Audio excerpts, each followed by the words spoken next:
Aditya Urja. Now we are going to proceed with the rest of the video of historical and comparative approaches of sociology of religion, unit 3. So up till now we have studied about कि किस तरह से जो है वो पुराने rituals adulterate होते जा रहे हैं और कहीं ना कहीं उसमें माल प्रैक्टिसेस ऐड होती जा रही हैं. सो अभी क्या है कि सबसे बड़ी प्रॉब्लम तो तब आई जब जूडाइज्म, क्रिश्चियनिटी और इस्लाम, जो कि उस टाइम पे इनका जन्म हुआ है जिस टाइम पे ऑलमोस्ट वर्ल्ड जो है वो डार्क एज से गुजर रही थी. लॉस ऑफ नॉलेज था, इंक्रीज ऑफ मोरल वीकनेस थी, बहुत ज़्यादा लोग मोरली स्ट्रांग नहीं थे और ग्रीड वगैरह काफ़ी ज़्यादा प्रिवेल थी सोसाइटी में.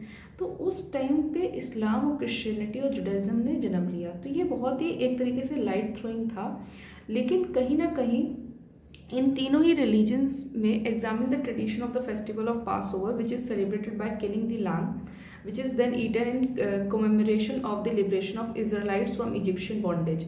तो जूडाइज्म में वहीं पे अगर हम नोटिस करें तो उसमें भी कहीं ना कहीं देखिए, एक तो हिंदुइज्म और ये जो आपका पहले के बुद्धिज़्म, ये वाले जो थे उसमें कहीं ना कहीं तो एडल्ट्रेट प्रैक्टिसेस हो रही थी.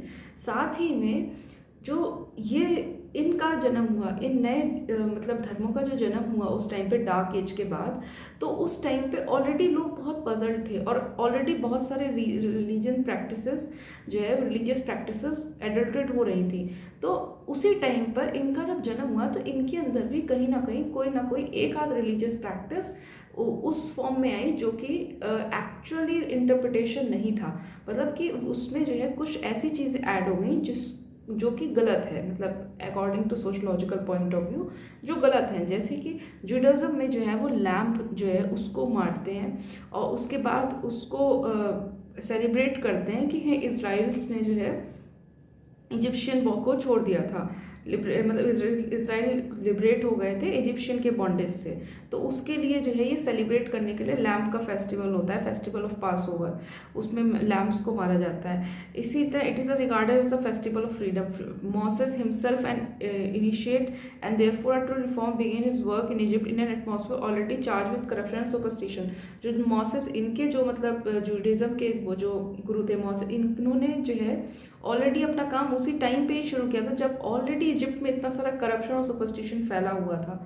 तो इसलिए we must not attribute to Moses the evil of Judaism. इसका मतलब ये नहीं कि मॉसेस की वजह से जूडाइज्म में कोई गलत चीज़ें आई है, नहीं. लोगों ने समझ नहीं पाया, लोग टाइम के साथ उतना एडजस्ट नहीं कर पाए और अपने हिसाब से चीज़ों में रिफॉर्म करते रहे. तो the teacher and the reformer has to work with the limitation of the people whom he wants to help. तो जिन लोगों को वो मदद करना चाहते थे, जो प्रीचर्स आए जूडाइज्म के, इस्लाम के, वो जिन लोगों की मदद करना चाहते थे, जिन्हें सिखाना चाहते थे, उनकी भी तो एक लिमिट थी ना सीखने की. हर कोई उस लेवल पर नहीं सीख सकता, हर कोई उतना ज़्यादा डिवाइन नहीं होता सकता. तो इस वजह से कहीं ना कहीं फ्लॉज रह गए. कुछ लोग समझ पाए रिलीजन को अच्छे से, कुछ लोग नहीं समझ पाए. इसीलिए तो कुछ लोग जिहाद वगैरह करते हैं. मतलब जिहाद का भी एक प्रॉपर मीनिंग है, वो उसके रियल मीनिंग को नहीं समझ पाए, वो उस तरफ चले गए जिस तरफ उनको जो है वो परस्यूट कर दिया गया. तो वही होता है कि जो रियल टीचिंग्स होती है ना, वो तो एक्चुअली सब लोग समझ ही नहीं पाते हैं. इस वजह से क्या होता है कि करप्ट प्रैक्टिसेस ऐड हो जाती हैं बीच में, जो रिलीजन के नाम को खराब करती हैं. जैसे no real teacher reformer and Moses was one could have taught और एनकरेज एनिमल सेक्रीफाइस. किसी ने भी जो है वो एनिमल सेक्रीफाइस नहीं सिखाया था, पर फिर भी ये जूडाइज्म का पार्ट है.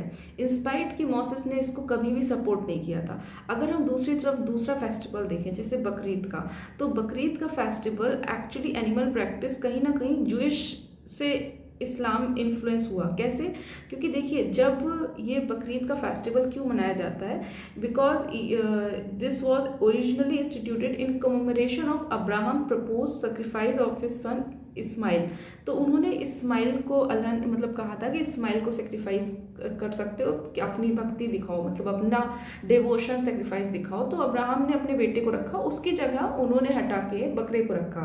लेकिन मोहम्मद ने ऐसा नहीं कहा था, या ना ही अल्लाह ने का जो अल्लाह के जो मैसेंजर थे मोहम्मद साहब, उन्होंने कभी नहीं कहा था कि अब मेरे जाने के बाद भी तुम एनिमल सेक्रीफाइस करते रहो. वो तो लोग खुद करते हैं, उनको याद करने के लिए, उनके सेक्रीफाइस को याद करने के लिए लोग इस चीज़ को बार सेलिब्रेट करते हैं. बट मोहम्मद ने कभी नहीं कहा कि किसी को भी मारो, क्योंकि उसमें लिखा हुआ है कुरान में कि O ye believed who believe kill no wild game while ye are on the pilgrimage whoso of you killeth it, he shall pay it forfeit in the equivalent of that which he hath killed. तो उन्होंने कहा है कि अगर कोई भी किसी को भी मारेगा उसको उतना ही भुगतना पड़ेगा जितना उसने दूसरे को तकलीफ दी होगी। उन्होंने कभी नहीं चाहा था कि आगे जाके लोग एक दूसरे को मारे, तकलीफ दें। वो हमेशा यही सिखाया उन्होंने कि आप एक दूसरे की इज्जत करिए, आगे बढ़िए और किसी के साथ बुरा मत करिए। अगर आपके साथ कोई बुरा करता है तो आप उसके साथ अच्छा ही करिए और आगे बढ़िए। तो मोहम्मद साहब ने कभी नहीं सिखाया था दूसरों को मारना, लेकिन ये आ गया। कैसे आया?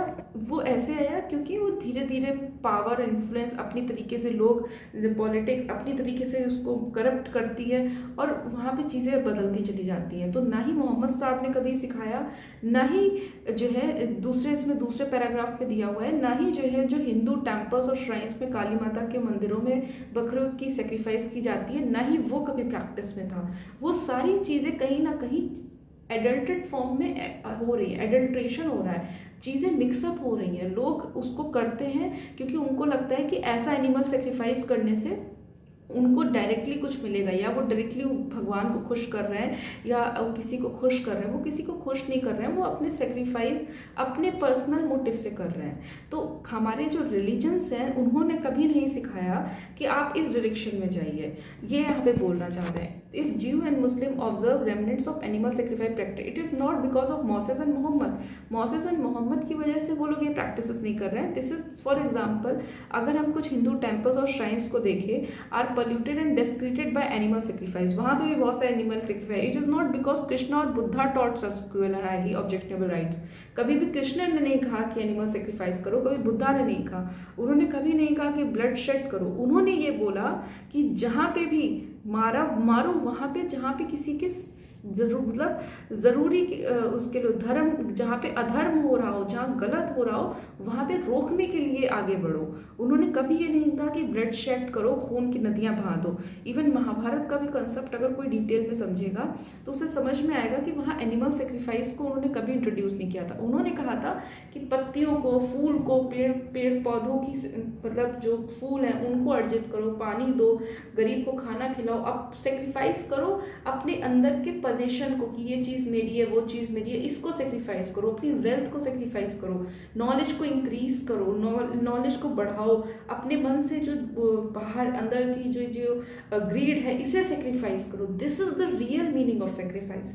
तो चाहे कोई भी धर्म हो, ये देखिए ये बहुत ही कंट्रोवर्शियल हो जाता है टॉपिक, लेकिन अगर आप इसको सही तरीके से समझें तो जो कोई भी धर्म हो, हिंदू, मुस्लिम, सिख, ईसाई, अल्टीमेट गोल सबका क्या है कि आप एक धर्म में बंध के पीस को पाओ, अच्छे इंसान बनो, राइट पाथ, राइट गाइडेंस। कोई नहीं कहता कि ब्लड शेड करो, मारो, काटो, किसी भी धर्म ने इसको नहीं सिखाया है, ठीक है। तो animal sacrifice is more than act of cruelty. यहाँ पे एनिमल सेक्रीफाइस को बहुत ही गलत माना गया है, एनिमल स्लॉटर को बहुत ही गलत माना गया। Even theosophy explains that such acts belong to the province of black magic. Even कुछ लोगों का ये भी मानना है कि ये ब्लैक मैजिक से रिलेटेड होता है, जैसे हिंदुइज्म टेम्पल्स में जो बकरे की बलि दी जाती है कहीं ना कहीं ब्लैक मैजिक और ये सब से रिलेटेड होता है। तो इस तरह की जो एविल प्रैक्टिसेस हैं इनको स्टॉप करना चाहिए। How did these evil rites come to be introduce, what were they meant to signify. तो किस तरह से ये एविल राइट्स आई और ये क्या सिग्निफाई करती है। तो देखिए दो फैक्टर इसमें इन्वॉल्व है। एक तो ये कि कौन ये सेक्रीफाइस करता है और किस चीज़ को सेक्रीफाइस किया जाता है। एक सेक्रीफाइसर जो होता है, जो सेक्रीफाइस करता है, वो वेल्थ के लिए या विजडम के लिए या किसी चीज़ को पाने के लिए या किसी तरीके की अपनी पर्सनल खुशी के लिए करता है, और there is a motive behind that, right, for the fulfilment of a wish और made without any longing for recompense and only with the object of doing good to one's fellow. तो यहाँ पे ये बोल रहे हैं कि देर सेक्रीफाइस का मतलब बहुत अलग होता है। सेक्रीफाइस का मतलब होता है सेल्फलेस मोटिव होना चाहिए, सेल्फिश मोटिव नहीं होना चाहिए। जो सेक्रीफाइस डिज़ायर के साथ होता है, किसी इच्छा को पूरा करने के लिए होता है, तो वो सेक्रीफाइस एक्चुअली किसी का भला नहीं कर रहा होता है। तो the price took advantage of the human desire. उन्होंने देखा लोगों को बहुत सारी चीज़ें चाहिए, तुरंत गाड़ी चाहिए, बंगला चाहिए, इसीलिए उन्होंने अपनी सेक्रीफाइस को बदला और उस हिसाब से वो आपसे रिचुअल्स कराते हैं। तो while some knowledge of magic was still there, they introduced the practice of animal and human sacrifice, and the holy word sacrifice was debased। तो जो सेक्रीफाइस का बहुत होली वर्ड था ना, वो कहीं ना कहीं ख़त्म हो गया।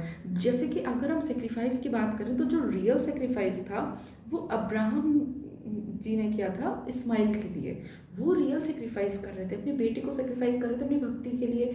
नहीं मतलब ये नहीं कह रहे हैं कि ह्यूमन सेक्रीफाइस आप कीजिए, मतलब उस टाइम इससे क्या पता चलता है कि आप इतना ज़्यादा डिवोटेड हैं किसी चीज़ के लिए। या फिर उन्होंने जो रियल सेक्रीफाइस है वो किसने किया था, वो कृष्ण ने किया था। राधा को त्यागा उन्होंने, क्यों? क्योंकि उन रुक्मणी से विवाह जो है वो अच्छा था राज्य के लिए। तो ये है रियल सेक्रीफाइस। सेक्रीफाइस वो नहीं है कि हम किसी के मार दें और फिर कहें कि हमने बहुत अच्छा काम किया, ये नहीं। तो thus in India across questionable practices whose ever psychic influence still persist and needs to be purified. इसलिए इंडिया में बहुत सारी क्वेश्चनेबल प्रैक्टिसेस हो रही हैं, उनको रोकना बहुत ज़्यादा ज़रूरी है। But there is one kind of animal sacrifice which is right and noble. लेकिन एक एनिमल सेक्रीफाइस है जो बिल्कुल सही है, राइट है, नॉबल है, वो है आपके अंदर के जानवर को मारना। बहुत अच्छी बात है। तो इस जानवर को आप जितनी जल्दी हो सके उस जानवर को मारिए अपने अंदर को। ये जानवर जो है सच में सेक्रीफाइस डिजर्व करता है, इसको हटाइए अपने अंदर से। सबसे बड़ा जानवर क्या कहते हैं? इंसान ही है। तो but what is needed is not the destruction of all the feelings. सारी फीलिंग्स ख़त्म करने की ज़रूरत नहीं है, बस अपनी जो एविल पैशन है, मतलब एविल पैशन से एक गाड़ी के बाद दूसरी, पहले मारुति 800 थी, उसके बाद कोई और बड़ी आई, सुजुकी आई, उसके बाद जो है आपके पास स्विफ्ट डिज़ायर आ गई, उसके बाद आपने दूसरी एक चाहिए, क्या बोलते हैं इसमें, क्या नाम होता है, BMW लेनी है, फरारी लेनी है। मतलब डिज़ायर रुकी नहीं रही है। अरे काम तो एक ही होना है ना, 4 लोगों को बैठकर एक जगह से दूसरी जगह जाना है। ठीक है, मानते हैं कि उसका डिज़ाइन बदल रहा है, रंग बदल रहा है, शेप बदल रहा है, कार का माइलेज वगैरह बहुत कुछ बदल रहा है, समझ रहे हैं, लेकिन सड़कें तो इंडिया की ही है ना, निकालनी तो उसी गली में से है। तो इतनी डिज़ायर क्यों है कि आप थोड़े में नहीं, वहीं पे अगर उस चीज़ को आप अच्छी एजुकेशन में, अच्छे हेल्थ में, उसमें लगाते हो तो आप वो फ्रूटफुल होता है लाइफ में। तो यही चीज़ों को हमें कंट्रोल करना सीखना होगा। इसके अलावा it is not the lower nature that has to be sacrificed and destroyed. It is our divine and higher nature, the immortal soul, who has to sacrifice himself for the sake of the lower, for purifying and raising that lower. ठीक है, तो यहाँ पे ये बोल रहे हैं कि हमको जो है वो अपने लोअर सेल्फ को, जो बहुत मतलब नीचे सोच है, हमारी निजी सोच है, लोअर सेल्फ है, उसको डिस्ट्रॉय कीजिए और खुद को हायर सेल्फ में तब्दील कीजिए। ठीक है, the soul sacrifices himself for the sake of personality, this is the great sacrifice. और yajna adhiyajna is my self in this body. जो आपका माई सेल्फ है ना, मैं कौन हूँ, इसको सेक्रीफाइस करना शुरू कीजिए, जैसा गीता में कहा है। When Krishna incarnates and takes a body of flesh and he performs आदि यज्ञ। तो जब कृष्ण ने जो है वो जन्म लिया, उन्होंने बहुत बड़ा सेक्रीफाइस किया। क्यों? क्योंकि उन्होंने उस आत्मा को त्याग के इस शरीर में आए, फ्लैश और ब्लड के, और फिर उन्होंने सिखाया लोगों को कि किस तरह से सेक्रीफाइस करना चाहिए, आप कैसे सुप्रीम बीइंग बन सकते हैं, आप पुरुषोत्तम बन सकते हैं, अपने परफेक्ट विजडम की तरफ जा सकते हैं, लोगों को सही रास्ता दिखा सकते हैं। यही सबसे बड़ा सेक्रीफाइस होता है, serving humanity. That is what called the greatest sacrifice of all, जहाँ पे आप अपने पर्सनल मोटिव को साइड करके दूसरों के लिए काम करना शुरू करते हैं। तो Christ and Krishna are symbols of profound spiritual verity. In Buddhist and Christian mythology, the crucifixion and resurrection of Christ are dramatized symbol, and in one of their meaning they signify what is stated above. तो Christianity mythology में वही एक तरीके से कहीं ना कहीं बोला गया है कि क्राइस्ट ने क्यों क्रूसीफाई किया खुद को, दूसरों के भले के लिए। ठीक है, वो खुद जा करके सूली पे चढ़ गए, और उस व्यक्ति के लिए जिसको एक्चुअली चढ़ाया जा रहा था। तो ऐसा जो सेक्रीफाइस होता है, इससे क्या पता चलता है कि अगर आप हायर या डिवाइन बीइंग बनना चाहते हैं तो आपको अपने लोअर सेल्फ को ख़त्म करना होगा, जो कि बहुत निजी सोच रखता है, जिसकी सोच अच्छी नहीं है, जो एक जानवर है। ठीक है, तो Jesus, Zoroaster, Moses and Mohammed, Buddha and Shankara, Krishna and Rama were such sacrificers. तो ये सारे ही सब वो सेक्रीफाइजर्स हैं जिन्होंने एक्चुअली दूसरों के लिए सेक्रीफाइस किया है। The mighty lesson that they impart by their sacrifice is this. उन्होंने क्या सिखाया हमको कि each one of us in our own inner most heart is also divine, and we must willingly and cheerfully, yet knowingly and intelligently, deal with our own carnal and corporeal nature as they deal with us mortals. तो उन्होंने हमें ये सिखाया कि हमको अपने अंदरूनी तरीके से ये समझना होगा कि हम बहुत ही डिवाइन है, स्वच्छ हैं, प्योर फॉर्म है, और हमको खुशी से, दिल से, इंटेलिजेंट वे में ये समझना होगा कि किस तरह से हमको अपने ये जो इच्छाओं वाले नेचर है इसको कंट्रोल करना होगा। जैसे उन्होंने हमारे साथ डील किया वैसे हमें अपने मन के साथ डील करना होगा। तो ये बहुत अच्छा है। These great ones when they come in our midst by their presence purify and elevate us, teach us and train us. So also we as immortal soul must wisely control and educate our lower personal self and raise it to the level of the higher. The Christ in us dies on the cross of the personal self. This personal self is called the lower quaternary in theosophical terminology. तो जो भी हमारे अंदर जो Christ हैं, ठीक है, जो क्राइस्ट हैं, जीसस क्राइस्ट हैं, वो हमारे अंदर पर्सनल सेल्फ में है, ठीक है, और हमको उसमें से जो लोअर क्वार्टनरी है, मतलब उसमें जो बुराइयां हैं वो हटानी है और फिर से बर्थ लेना है एक ईश्वर के रूप में। मतलब कि अपने अंदर पुरानी चीज़ों को ख़त्म करती जाइए और नया जन्म लेते रहिए। हर दिन एक नई ऊर्जा के साथ उठिए, अपनी मेंटल लेजीनेस को ख़त्म कीजिए। इसके बाद कहा है the crucifixion is this earthly pilgrimage during which the higher nature of man and women die on the cross of body. तो क्रूसिफिकेशन बेसिकली यही डिफाइन करता है जहाँ पे आपका जो हायर नेचर है मैन एंड वुमेन का, वो क्रॉस पर डाई करता है, senses and passion and thoughts. That body is nailed to the cross and it suffers. This represents the suffering of man and women who cry in agony, my God why has thou forsaken me? And in response divinity within the higher selves comes to our rescue. We are resurrected and then we cry, my god, why the has thou glorified me thus?